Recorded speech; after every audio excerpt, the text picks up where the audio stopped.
Connect. Baptist Health, committed to building a healthier community for all of us. More info at 202-4YOU or baptistjacks.com. The North Florida TPO is dedicated to transportation planning, funding, clean fuels, and new technologies for a vibrant, resilient, and connected region. More information available at northfloridatpo.com. This is WJCT News 89.9 Jacksonville. Up next, national and local news from NPR and the WJCT News team.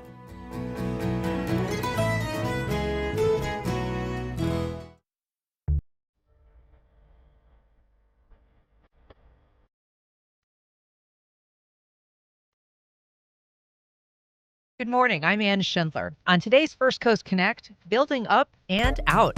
We get an update on development projects, problems, and progress in fast-growing St. Johns County. Then, a new hands-on training center for aspiring veterinary students hopes to bring more affordable pet care to local pet lovers. And 52 weeks of music. From Afrojack to Vampire Weekend, we get a report from the music fans who've seen a band a week for the past 3 years. Join the conversation. Give us a call on air at 904-549-2937 or head to firstcoastconnect.org, where you can find all the ways you can connect with us and also sign up for our new daily newsletter. Stick around. We'll be back right after the news.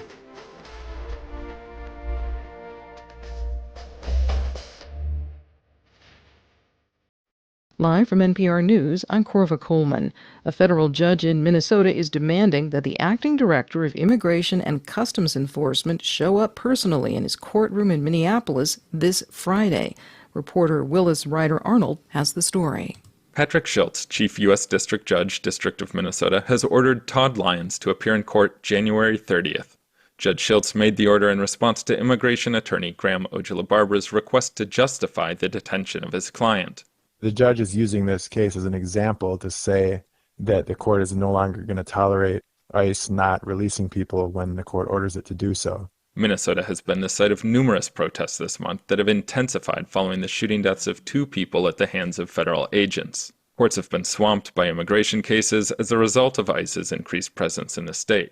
If Ojala-Barbara's client is released from custody, Lyons will not need to appear in court. For NPR News, I'm Willis Ryder-Arnold. The federal judge's order comes as the Trump administration's top Border Patrol official is being pulled out of Minneapolis.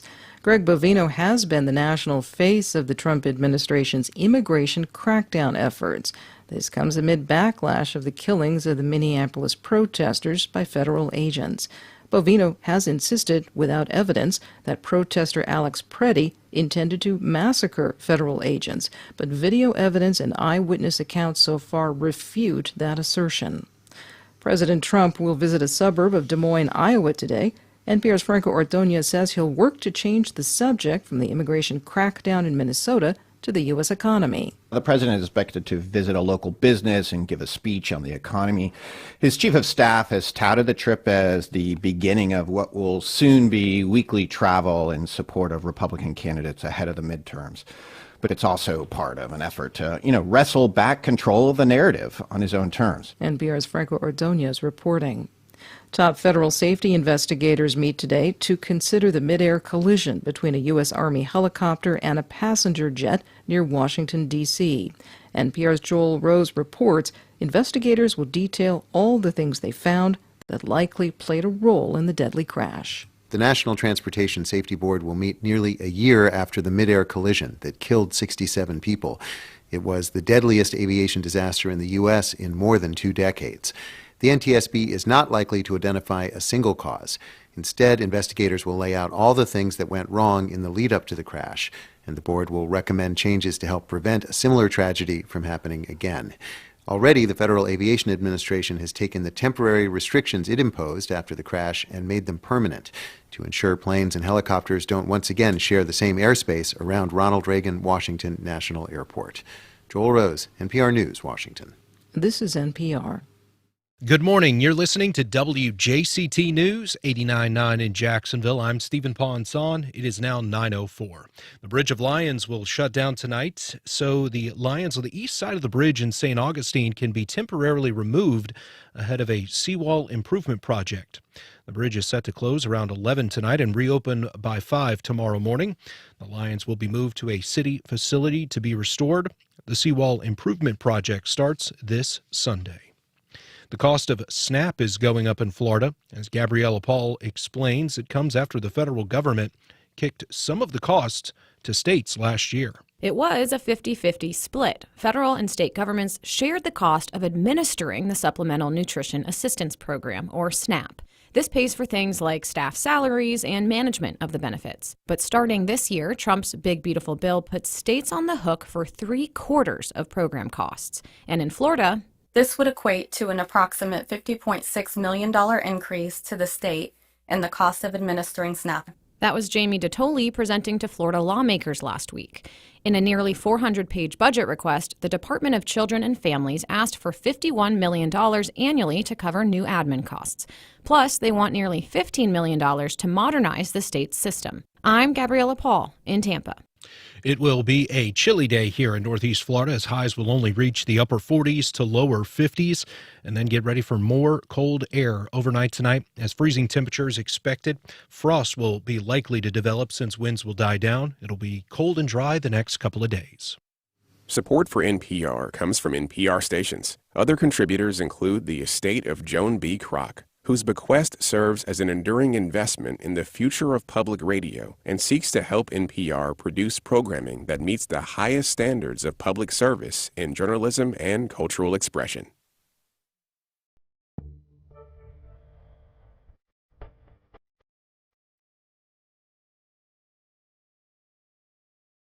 Support for First Coast Connect is provided in part by Baptist Health and North Florida TPO. Welcome to First Coast Connect. I'm Ann Schindler. Today, one of the fastest growing counties in the country aims to balance development pressures and infrastructure needs. We get an update on how they're managing. Later, a new training program aims to get aspiring veterinarians up and running with the big dogs more quickly. But first, Florida last year saw an average of 922 new residents arrive each day, and a whole lot of them found their way to St. Johns County. It's been that way for more than a decade, and the growth pressures are real. Here to discuss how it started and how it's going, we're joined by St. Johns County Administrator Joy Andrews. Joy, welcome back to the program. Good morning, Ann. So last week you updated the County Commission on $820 million in infrastructure projects. That includes more than 100 capital projects that are underway or in the process. But what does that $820 million represent in terms of the total need that exists in St. Johns County? What is the pent-up demand? Well, that's a great question. I would say I really can't even top of my head to give you a percentage of the need in terms of infrastructure projects, but primarily it's in the categories of transportation, roadway expansion improvement, public safety, parks and libraries, and also coastal protection. And of course, utility is always its own segment of infrastructure projects that needs to be managed alongside with all these other projects and categories. So if it's fair to say that there is an unmet need and a demand that exists beyond what you have the ability to pay for at this point, I guess the question is kind of how far behind is the county? What would it take to catch up? Well, $820 million, I would say probably half of it is utility, and the other half of it is the transportation, is the parks and libraries, the public safety and coastal protection. And this is really just covering 2 years of capital improvement projects that we're talking about. And I would say the next 5 years, this is going to continuously to be the same scale and the complexity of the projects that we're going to manage. And I think 5 years from now, we're going to be at a very good point. But I would say by the end of 2027, you're going to see a lot of relief in the congestion. You're going to see a lot of relief in primarily, I think it's the interchange of different major corridors in St. Johns County. And by end of 2027, we're going to have our 4 new regional parks built. And we're going to have our renovation of this one major regional park in Davis Park, primarily in Ponte Vedra and Nocatee, and 3 new libraries built. And that actually is in addition to the new library we just built in Hastings, so 4 altogether. So I think you're going to see a lot of relief in the congestion, really, for the after-school program in our libraries. And I think the coastal projects is going to be probably in the next 5 to 10 years is going to be continuously to be high demand, especially on the coastline between south of Guana to Fulano, and that's the South Ponte Vedra project that we are working with Army Corps, and that's going to be a 5 to 10 year project. Sure. I mean, that area is really critically eroded, something that threatens not only the homes, but A1A, which is a highway, obviously, that is of significance. When it comes to the relief that is needed and the tax dollars available, how much of that relief that you're anticipating is coming from the continued growth of St. Johns County? So our funding approach for these projects strategically for the next 5 and 10 years, hopefully, is going to be a good, healthy divide amongst one is the impact fee, which is paid by the developers. So these ongoing projects are part of the kind of planned development and mitigation obligation by these developers. So impact fee is going to play a really major role in the funding makeup for these projects, especially roads and parks and public safety. Now, coastal projects is completely different animal that we're talking about, different types of a funding structure. Can I ask you before I just kind of stop you there for a second, if impact fees are playing a major role in financing the infrastructure needs, it is fair to say that continued growth and escalating growth in St. Johns County is part of the calculation, is part of the formula that you're relying on in order to be able to pay for these changes. That is accurate. Yeah. And so I'm curious about that because we know that your board a lot of the members on your board of county commissioners ran on a slow growth or no growth platform. And that is something I think they're saying because they're hearing that from the community. And the community has been pretty vocal about feeling like they're fed up with growth and that they don't want to see any more growth. Some want a moratorium, some want a cessation entirely. So how do you square what the community is saying, what your own board has said, at least when they were running for office, with the reality of needing to depend on that growth to pay for future improvements? So I think it's really a balance act. So our 5 elected officials are tasked with a very challenging task to balance the need for expansion of infrastructure, which really relies heavily on the development's contributions and mitigation obligations. But at the same time, I think it's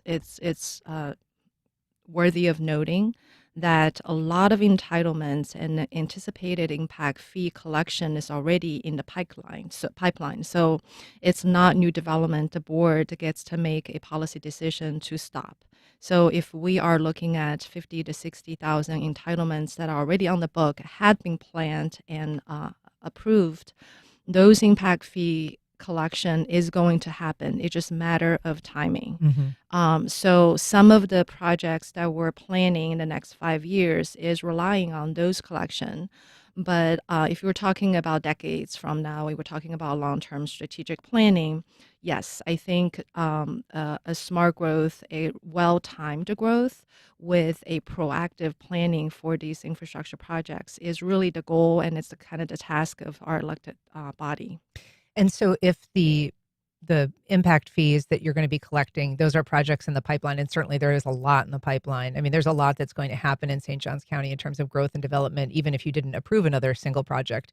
But would you say that since this new commission took office, that there has been any measurable slowdown or cessation of growth development plans approvals? Yeah, no doubt about that. I would say the slowing of the new development is absolutely visible and it's palatable. I think the communities can feel it.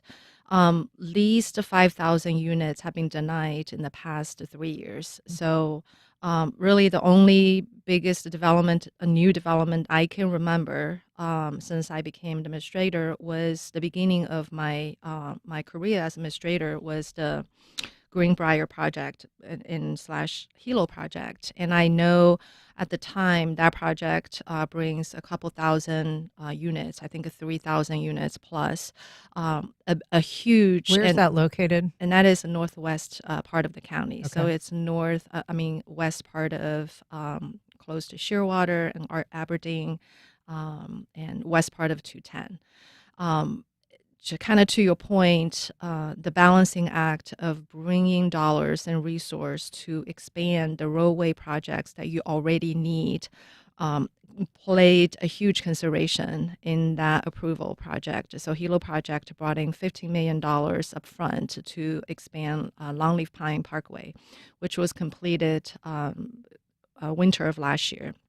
So that was really the last project I can recall. And really, I think that was also a response to the residents' desire to see the slowing down of the growth, but at the same time, see meaningful resource to be allocated outside of our taxpayers' dollars to expand those roads.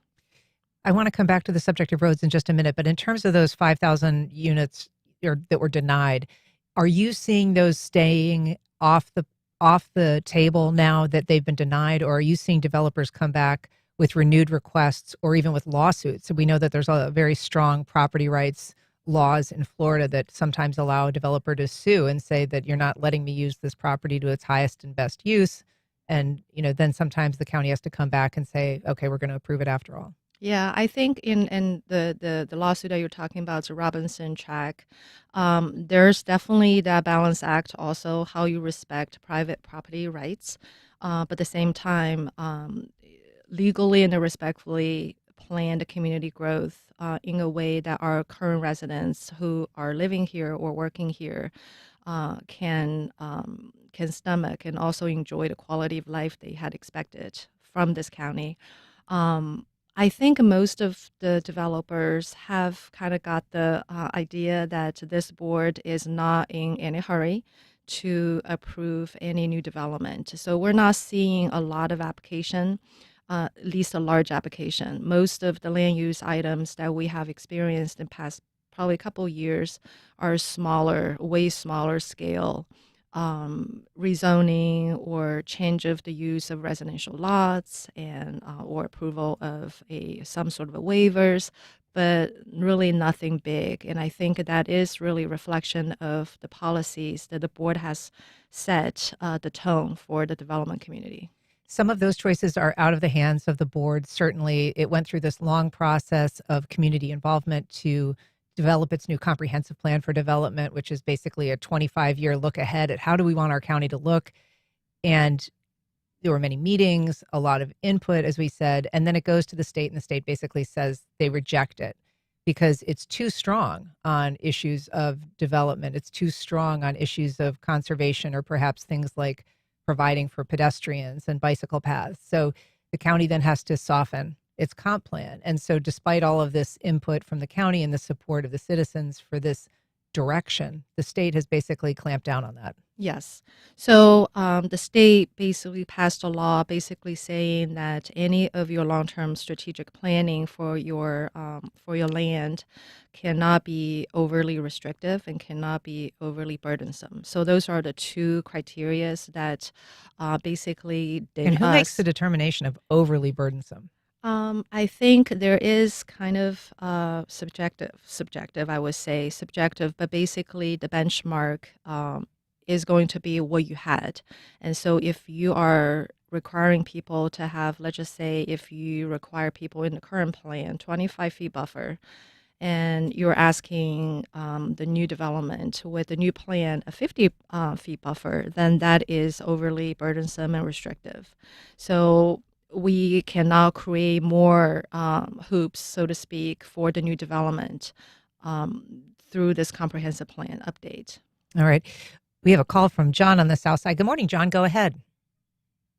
Hi, good morning. I watch the concerns of people in St. Johns County about new development in existing communities like Shearwater as an example. I'm through that community quite often, and the roads are actually quite terrible at this point. There's lots of patches and so forth on the roads, and I think that might contribute to, the dismay of some St. Johns County residents that they just can't keep up with the development. How is it that these communities are established with that level of infrastructure that's seemingly inadequate over time? And I'd appreciate it if you could address that. And I'll take the call. Thank you. Thanks, John. I'll ask you to answer that, Joy, but just preface it by saying that Shearwater is off of County Road 210, west of 95, south of 210, which is an area that's seen a tremendous amount of growth. Yes, and I'm happy to answer that question, John. And that's a good question. I think there is a distinction we have to make. And in usually a development such as Shearwaters, they have their private CDD and they have their own private homeowner association, which usually if they don't dedicate their private roads to the county, they are not county roads. So the quality of the roads... is that the case with this one? In Shearwater, within the community, the Shearwaters roads are part of their CDD maintenance requirement. Now, if we're talking about 210 to get to Shearwater, then that is something the county is working on, and that is the section of the road that we're really working on this year and next year, and hopefully we're going to complete by summer of 2026. That is the widening of Greenbrier and 210. And so if those roads are under the purview of the developer within the Shearwater community, is there nothing that the county can do at the front end to ensure that those roads are better so that residents aren't living in a overly congested community? Well, any development, when they come in and they ask for whether it's a plan or construction permit, we have design criteria, we have engineering criteria that they have to meet. But then just remember, CDD is its own covenant restriction. It's privately owned and agreed upon. And so the maintenance is truly on the community. And it's on the resource that they can collect in the community. We've got a call from Sally in Springfield. Good morning, Sally. Go ahead. Yes, good morning. I wondered if the commissioner could speak on that. I believe it's called an agri-hood that was proposed by a builder, and I think it was on 206, but it was turned down. And to me, it sounded like a great idea for community if there has to be another community. And if they applied again, would you consider it? Thank you. Thanks, Sally. We should say that Joy is a county administrator, not a commissioner, but she this agri-hood project was, I think the concern there was that it was going to be turning existing farmlands into essentially a 3,000 home residential property. Yeah, I think that is, Sally, what you're referencing to, I think, is the Robinson track, which... that is the subject of litigation right now? That is the subject of litigation. So I want to be very cautious about really addressing this, but the board had denied this project entirely because of its new entitlement with I would say confidently perceived lack of infrastructure, primarily roads. Getting to it? Yes. Okay.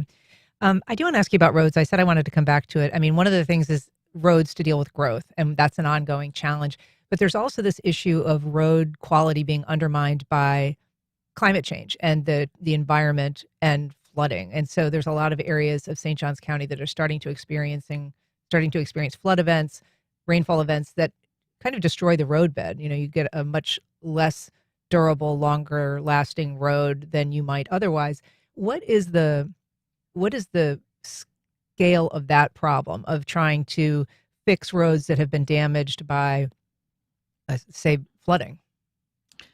I would say it primarily probably is applicable to south portion of the county. So if we're talking about a shore area, and certainly I think A1A along the line of Summer Haven all the way up to Fulano, we have experienced a lot of major storms that has really led to the collapsing of these roadways. So I think that's absolutely a very legitimate concern. But I do want to also add to this topic, the standard of building these roads is also very heavily regulated by the Florida Department of Transportation.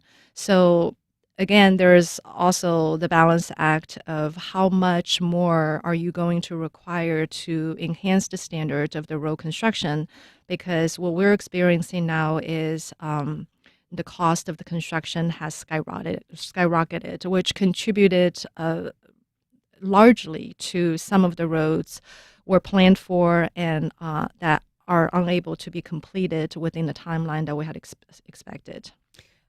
We are talking to Joy Andrews. She is a county administrator in St. Johns County. If you have questions or comments, you can reach us at 904-549-2937. You can also email comments or questions about St. Johns County growth and development to First Coast Connect at wjct.org. We have a call from Bill in Lakewood. Good morning, Bill. Go ahead. Good morning. Thanks for having me on.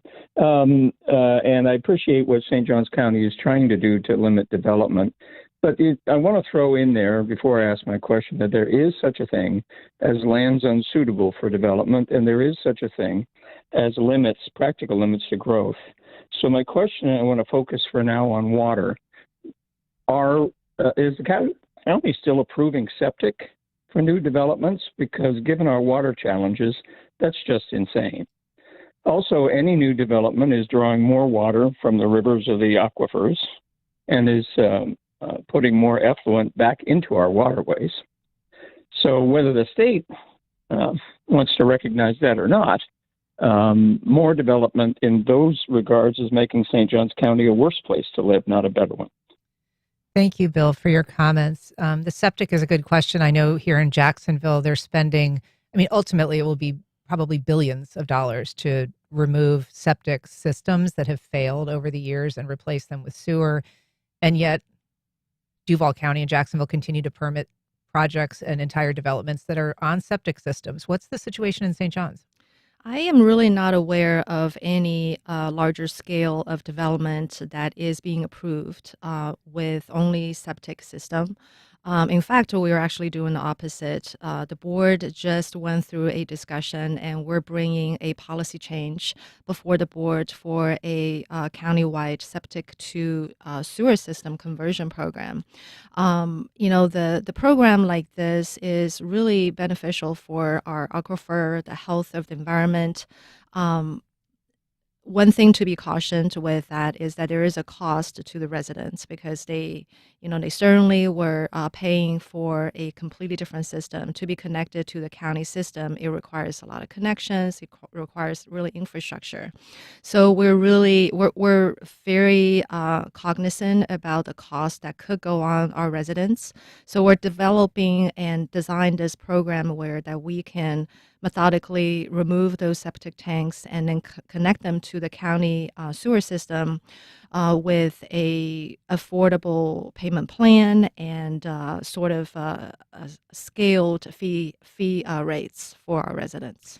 To his other point, even if a system is in place that is not a septic system but is a sewer system, that effluent goes somewhere. It goes into the river ultimately, and that has been facing a lot of pollution challenges, algal blooms, high levels of nutrients and things that come from sewage and wastewater. So what is the prospect for just coping with that additional waste stream as growth continues in St. Johns County? Well, that is really, really good question. It has a very complex answer to it, and I can probably only be qualified to scratch the surface of it. We have experts in the county is actively addressing that issue. But in terms of managing the discharge to our water bodies is highly regulated by the state of Florida Department of Environmental Protection. So there is new Senate bill, House bills that have been passed is regulating the amount of nutrients you can discharge to water bodies. There are very stringent assessments frequently to be done.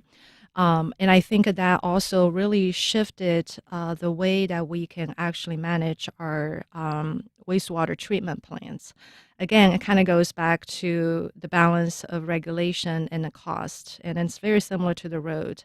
we are going to experience, and I think very similar to JEA in Jacksonville or this region, a higher cost for wastewater treatment, which is going to eventually go on our residents' bills to pay for their water and their wastewater treatment. And those are directly related to the new regulation on how much you can really discharge, or what water body you can discharge. In fact, there's this one a new challenge that we're working through is that at what point that we are disallowed to discharge any wastewater after its treatment, or do we actually incur hundreds of millions of dollars to talk about deep well injection and things like that? So it's a very convoluted question, and the answers really require, I think, from the local level, from the state level, a very methodical and comprehensive views of how we can actually address the environment without overburdening our residents. I want to ask about the money for infrastructure, because there was this period where all of a sudden there was this money under the Biden administration, this Build Back Better bill, which was basically providing, millions, hundreds of millions or billions of dollars to entire regions for things like bridges and roads and wastewater treatment systems and connectivity. A lot of that money has just gone away under this administration. Were there projects that you were counting on that money for that you now have to find a different funding source for? I think that the transition of administration certainly brings a lot of challenges in terms of the funding of the projects. There wasn't any, we don't plan for projects with a funding source that is not confirmed. So I think the gap, if any, would occur during the transition. So let's just say I can use one example, that is the elimination of railroad off of 210. So we have a railroad going through on US 1 alongside of US 1, and we have on-grade passing from 210 to US 1, which creates safety issues and also congestions. So during the transition of the administration, there were a lot of grants available for railroad elimination, for really eliminating the safety concerns. Is that eliminating the railroad track or creating a flyover? It is the latter. So it is eliminating the on-grade passing by having a overpass.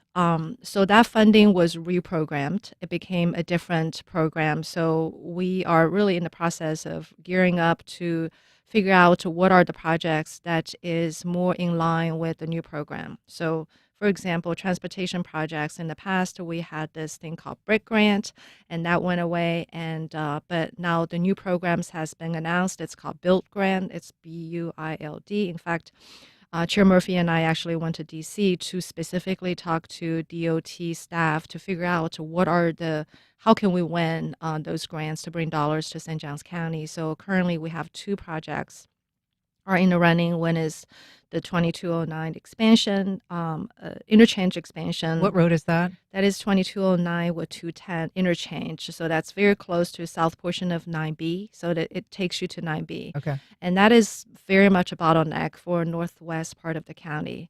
And the other grant that we are going to very strongly pursue is the expansion of 16, which is from IGP to International 95. Golf Parkway. Yes. To 95. That's on State Road 16. Yes. And that's about 6 mile stretch. And again, going back to kind of the cost, because of the construction standard and things like that, is probably close to $150 million. Wow. We are talking to Joy Andrews. She's the county administrator in St. Johns County. If you have questions about growth or management in St. Johns County, you can email First Coast Connect at wjct.org, or you can call us live on air at 904-549-2937. We've been talking a lot about the northern portion of the county, sort of the middle portion of the county. I want to talk about the southern portion of the county, which is less developed. Some of it is large agricultural lands, and those lands could be impacted by a bill that's moving through the legislature right now in Tallahassee, this so-called blue ribbon bill. It would label projects of a certain size, essentially a very large size. It would put them beyond the purview of the county commission or the residents. It would essentially shut them out of the process if they met some criteria for development. And we've talked a little bit on this program before about this blue ribbon bill, but what are you hearing from your commission? What are you hearing from residents who might have concerns? I mean, there are a couple of very large parcels in southern St. Johns County that could essentially be developed to the whim of a developer with no local input whatsoever if this bill was approved. Well, our board members individually, we have not had a so-called sunshine discussion amongst the five related to this bill yet. But I think every individual commissioners from the five elected officials are concerned about the impact of this bill. We are very closely monitoring where this bill is going through, and I think it has gone through one of the committees. So we're monitoring the progress of it. The bill of such a complexity with such a large impact, we expect that to go through a fairly long process. So yeah, I think that is something that is definitely high on the list of our legislative monitoring. And is it something that you're hearing anything from residents about so far? Any concerns from the community? Not myself personally, particularly, but we have a couple, let's say PZA members who often attend our board meetings, and we have some private discussions about the type of impact it may have on St. Johns County. That's the planning and zoning administrators? Yes. Yeah, okay. We've got a call from Mike in St. Johns County. Good morning, Mike. Go ahead. Yeah, my question, I'm going back to County Road 210 now. I'm talking about the portion from Greenbrier down to about Cimarron, that portion specifically. That has taken way too long, and it's still not finished. You've been working on it over 3 years. And I guess it's after the fact now how the commissioners, maybe previous commissioners, approved all this crazy growth without the infrastructure in place. But that's terrible. It takes at least twice as long to get anywhere out here when it's busy because of all the traffic back up there. When is that going to be done? I heard you said the Greenbrier portion is going to be done like this summer, but this thing should have been done long before that. I think you started on this before you did that Greenbrier section. Mike, thank you for your comments. That's something I guess you've probably not the first time you've heard that. Yeah. So the whole section of West 210 is, even though they look like a continuation of 210, they are funded very differently. Some of them are funded with prior development obligation, which a lot of time the collection of those prop share is very much related to the phasing of the project. And I think this listener was right that some of the projects were approved long ago, not even just a few years ago, probably a decade ago. So phasing of these projects really affect the ability of us collecting the funding to actually put that into the project. And there's a portion of the 210 was also funded by strictly St. Johns County's General Fund and Transportation Trust Fund. So there is a lot of coordination and collaboration of different sections and who's paying for what. But I think one lesson our board has learned is that the phasing approach of these development is no longer working for St. Johns County, and that's why I mentioned earlier that Hilo project was approved because a one-time lump sum upfront construction dollars to be contributed to the project. But I think slowly we're going to phase out some of those projects that were approved long time ago, and collecting those construction dollars and resources to put them into actual projects. You mean when you say phase out projects that were developed already, what does that mean? So let's just say 15 years ago that there was a project, and I won't even name the name, but typical method of approving these projects is they are phased as they grow. So let's just say a project has 3 phases, and each phase has 500 homes. So back then, I think the method, and I think this predates many of us, is that if you build 500 homes, then you'll be obligated to do certain things. Either you're going to build a section of the road on your own to our standard, or you're going to contribute, say, $10, $15 million to be part of that construction as a proportionate share. And then if you don't meet that obligation, you will not move on to the next phase. So you will be stopped at phase 1. So that really is very much what we have experienced with the Grand Oaks, which is right off of 16. and they were stopped right at phase one without because ability, they weren't paying for the roads? Because they really didn't have ability to pay for the roads because the timing of the construction, the cost of the construction has changed drastically. So I think it kind of goes back to the question about 210 and goes back to the question about what is the right approach to, if we were to approve any development, to require our developer to contribute. We do have larger developments such as Silverleaf or Nocatee. They are kind of a master plan development. So their transportation is well planned in advance and construction by the developers, which is going to be very much preferred approach in the future. Yeah, and just very briefly, this objections by residents to growth in St. Johns County dates back 15 or 20 years. And at the time, people would say this is going to be ruinous for the county. Do you think that there's anything 20 years from now, are people going to look back on this county commission and your administration and say, well, they got it right? Or do you think they're going to be hearing the same complaints that we are right now about 210 and what's happening on State Road 16 20 years from now? Well, if 20 years from now and that the residents are still going to experience the same challenge today, which is very much catching up the infrastructure to meet the needs of new residents, then I feel like I'm not doing my job properly. And this is why we are now putting in long-term transportation planning committee together. We're looking at transportation model in conjunction with TPO and also our school system to plan those major roads and corridors to move people as quickly as we can in advance of any potential trip counts that is going to be put on the road. So that is our hope and our goals. All right. Well, it's good to talk to you. St. Johns County Administrator Joy Andrews, thanks so much for being available and talking to us today. Thank you for having me. All right. Up next, a hands-on training program to let aspiring veterinarians help pets.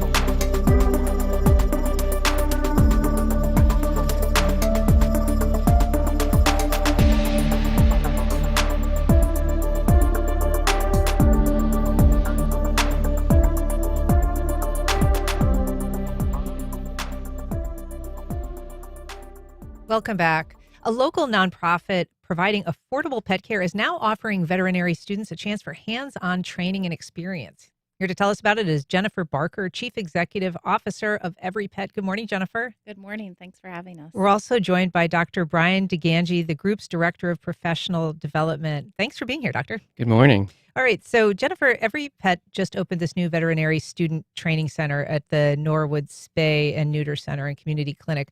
And I want to talk about that. But first, I want to ask about the rebrand, because you guys, until very recently, were known as First Coast No More Homeless Pets. Now you're known as Every Pet. Why the name change? Yes. We were thrilled to announce the name change to Every Pet on October 1st. So we've been operating here in Jacksonville for over 20 years. And under the name First Coast No More Homeless Pets, people sometimes thought we were a shelter, and we're actually not a shelter. What we do is we focus on preventative care. We offer affordable veterinary care through 2 locations in Jacksonville. And then we also operate one of the largest spay and neuter clinics in the country. Our mission has not changed. We just introduced a new name. So we are now known as Every Pet, affordable quality vet care for all. Dr. DeGangi, what is the need? What is the motive for trying to bring in students and run this fellowship program to get veterinary students kind of in the field and working and learning the skill? Yeah, there's a huge need for more veterinarians across the country in general, and particularly in our field of accessible care, community-centered care, and shelter medicine. And so we're trying to contribute to that by helping train these veterinary students who they often don't get a whole lot of surgical experience during their prescribed curriculum in vet school. It's not uncommon for veterinarians to graduate having done half a surgery in their vet school career. And so we like to be able to offer this opportunity for them to come and spend time with us in a one-on-one environment, spending usually 2 weeks at a time, really focused on honing those surgical skills so they can be practice ready when they get out into the real world. Can you talk a little bit about what community care is when it comes to these kinds of facilities? Because yours is a really, as you said, it's like a high volume facility. It's sort of a different environment for someone who's learning this craft. What do they have to learn that's different than they might at some other fellowship or some other training program? Yeah, so we are a high quality, high volume spay neuter clinic at our Norwood location. And the training center is unique in that we have this high volume facility, but we also have a dedicated, designated space purpose built for training veterinary students. So a smaller OR, a smaller prep and recovery area that's off to the side, so they can still participate in the main operations of the facility, but in a more controlled, relaxed environment so that they can learn these skills safely. And it's my understanding, Jennifer, that they're kind of paired with mentors, a doctor and a vet tech, to kind of give them feedback and help them through their process. Who are you targeting as in terms of students? And just tell us a little bit about the fellowship program itself. Who's it for? Who do you want to apply? And what does it provide for? So we love welcoming veterinary students, not only here locally, but from universities from all across the country. And we're really targeting individuals that have compassion for vulnerable pet populations and want to get involved and make a difference in their community.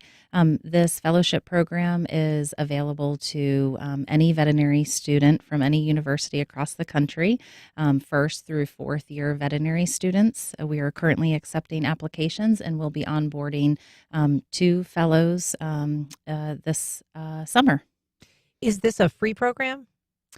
This is a free program available to students, and it's also a paid training program. So they will be receiving a stipend to participate in the program. Dr. DeGangi, are veterinary students required to have some sort of training like this hands-on, or before they can practice? Like, what is the protocol? Yeah, so the AVMA sets the standards for what veterinary students are required to be able to do before they graduate veterinary school. And so some of that time is allotted for them to do externships and to do clinical experiences in real practices out in the world. And so students come to us, they elect to come to us on either an externship block or a vacation period in some cases because they just want that extra hands-on experience. Tell us a little bit about this kind of care. And when you talk about meeting the need of vulnerable animals or even vulnerable communities who have animals, who is your clientele and what makes these animals vulnerable? How is the work that you do different than perhaps just a private vet? Mm-hmm. We're very unique because we want to remove any financial barrier to families being able to afford the cost of care. Especially today, we see rising costs of veterinary medicine, certainly in traditional emergency or specialty practices. And so we want to make sure that families can make the right choice for their pet. That's why we offer not only affordable veterinary care, we have a variety of payment plans, and then a core part of our mission is to provide charitable veterinary care. And we make sure that we have the ability to provide life-saving intervention when there is a pet that's critically injured. And so you have almost low-income guidelines for people, like if they're receiving SNAP benefits or they're receiving Medicaid, you kind of use those to determine whether they're eligible for some of your free services? Particularly in our spay and neuter center. Okay. So we do have families that can qualify for a no-cost spay or neuter, and then there would be some eligibility requirements like you just mentioned. But other than that, our services, our full-service veterinary hospital, open 7 days a week, is open to the public, and all families are welcome to access our services. You also do these spay and neuters for people who bring in, for instance, a certain number of cats from the cat population, if they're trying to do maybe like a trap and neuter and return type thing for cats in their community. And so that is also something that I believe is free for at least Duval County residents. Is that the case? Yeah, so we have programs where Duval County residents can bring, I think it's up to 6 cats, community cats per month, and that's covered by grant funding. So if people are interested in learning more about the program, how do they get involved? How do they apply in the first place? And what is the timeline, Jennifer, for them doing so? So for our training program, we're currently accepting those fellowship applications. You can apply through our website at everypet.org. And if you want to get involved or if you're needing to access our services, you can go to our website. You can book online appointments. And any question that you might have can be answered through our hotline, which is 904-425-0005. Dr. Kinji, I wonder if you could just talk as somebody that practices in this space of care for animals that are perhaps vulnerable or even kind of working in a high volume facility like you do. What is the calling there? Yeah, to me, it's a real privilege to work in this field because I get to help the animals that need my help the most. And we get to help a lot of them. And so the impact is, for me, much broader than it would be if I was working in a private practice. And adding on top of that, the layer of working with students and training the next generation of veterinarians so I can spread that knowledge and that passion a little bit further. All right. Well, it sounds like a very cool program. We appreciate you coming on to tell us about it today. Jennifer Barker, Dr. Brian DeGangi, thanks so much for being here. Appreciate it. Thank you. All right. Up next, we talk to a couple of folks who have become band goers 52 weeks a year. This is their third year doing it, and we'll meet one of them.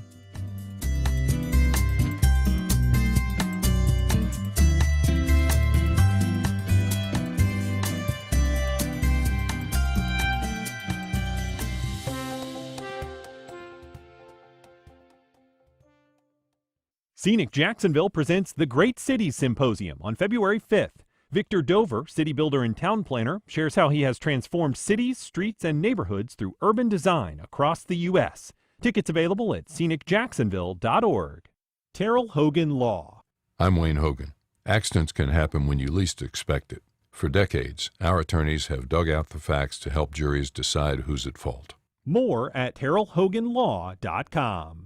Film at WJCT presents You Got Gold, a celebration of John Prine, a star-studded tribute event to one of history's greatest songwriters. Join icons like Bonnie Raitt, Brandi Carlile, Jason Isbell, and more as they share intimate stories and perform his classic songs. Critics call it a joyous tribute and a conversation with memory. January 28th at WJCT Studios. Doors open at 6:30, film starts at 7. Popcorn and cash bar available. Go to wjct.org/film for tickets.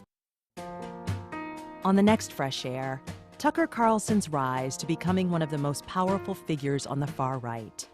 Political reporter Jason Zingerle joins us to discuss his new book, Hated by All the Right People, where he argues that Carlson's trajectory mirrors the 30-year transformation of conservative politics and media. Join us. Today at noon on WJCT News 89.9.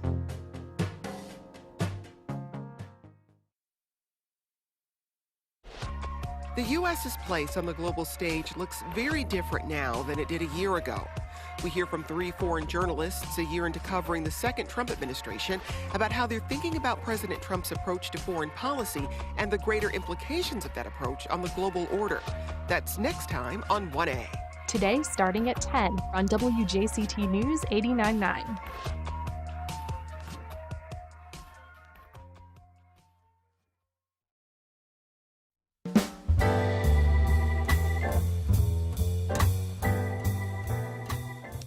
Welcome back. It started as something like a dare, a musical challenge that has now grown into an annual tradition between friends. Here to talk about the pair's third year of 52 bands in 52 weeks is music fan Jason Roth. He's the owner of Castaways Vintage to Modern and just a general big fan of live music. Welcome. 3 years. I can't believe that we've been doing this long, and thank you for continuing to have us back. Yeah, we'd love to have you on for sort of a look back at the year that was in music, because nobody is seeing more of it than you guys. We should say your buddy on this, Heather Schatz, could not be here, so it's all on you today, Jason. I'm going to have to carry it all on my shoulders. You're going to have to carry it all. Yeah. So tell us, first of all, how this began for people who aren't familiar with this odd mission that you guys chose. Yeah, if you're not tuning in every year to hang on every word that we're saying. We had, Heather and I had just been going to a lot of shows. We had a really great series, the Jack's River Jam series a couple of years ago here in Jacksonville, and I kind of looked at her one night and I said, hey, you realize we've been seeing like a show a week? And it sort of turned into a challenge, like, could we see a show a week? And so it was a little bit hard the first year. We had to stretch the calendar. Summers are always really hard.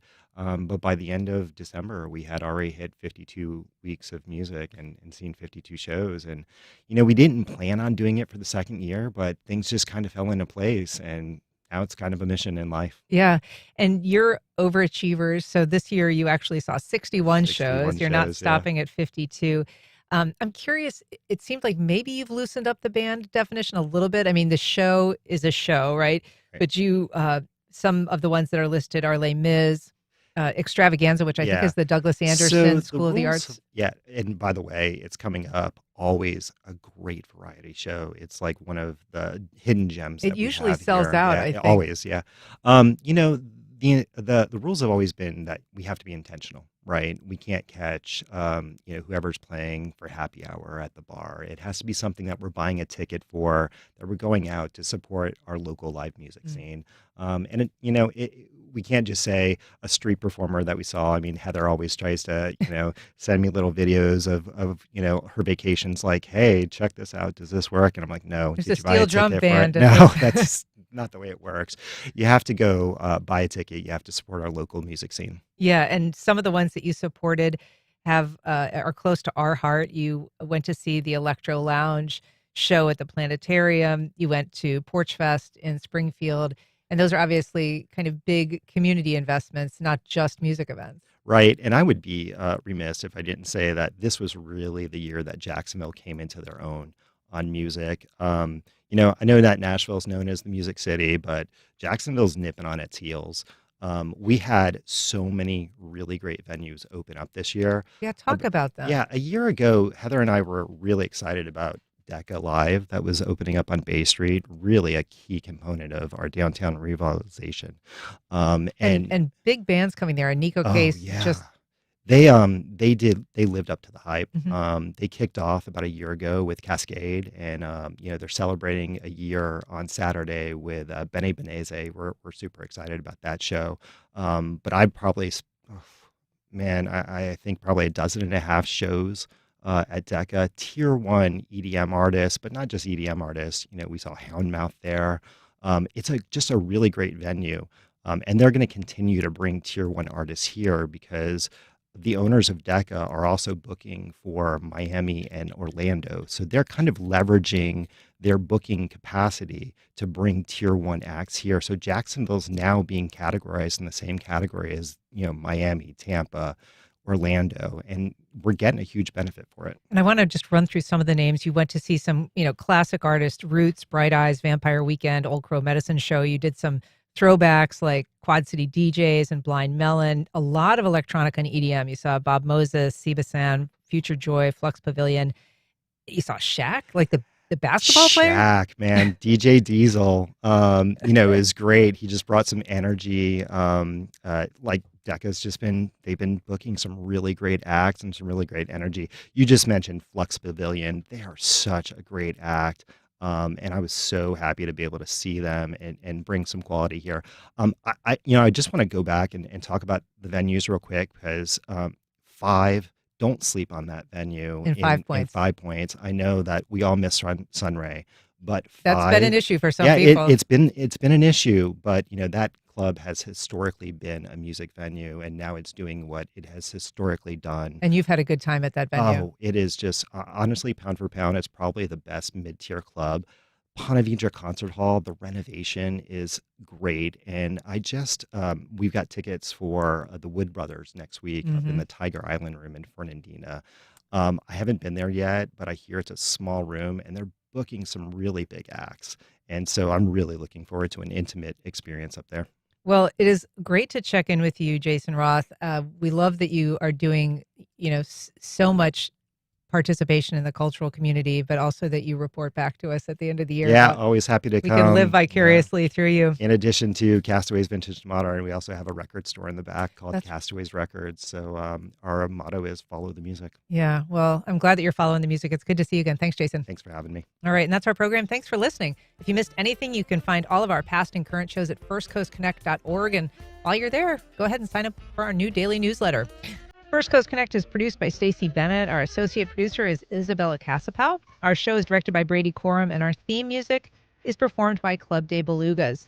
Join us tomorrow when we hear from a new collective that believes that when it comes to local reporting, there's strength in numbers. I'm Ann Schindler. You've been listening to First Coast Connect on WJCT News 89.9.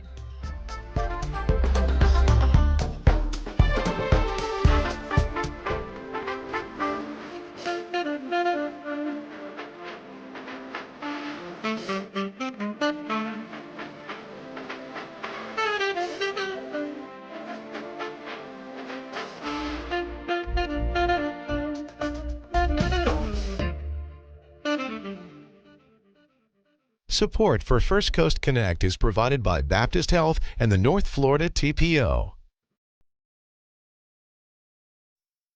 The North Florida TPO is committed to shaping our transportation future. We're focused on planning, funding, clean fuels, and new technologies for a vibrant, connected community. Learn more at northfloridatpo.com. Baptist Health is a proud supporter of First Coast Connect. Baptist Health, committed to building a healthier community for all of us. More info at 202-4YOU or baptistjacks.com. The Amelia Island Chamber Music Festival presents the Orpheus Chamber Orchestra, celebrating 50 years with pianist Marc-Andre Hamlin in music by Liszt and Schubert, Tuesday, March 3rd at First Baptist Church. Tickets available at ameliachambermusic.org. This is WJCT News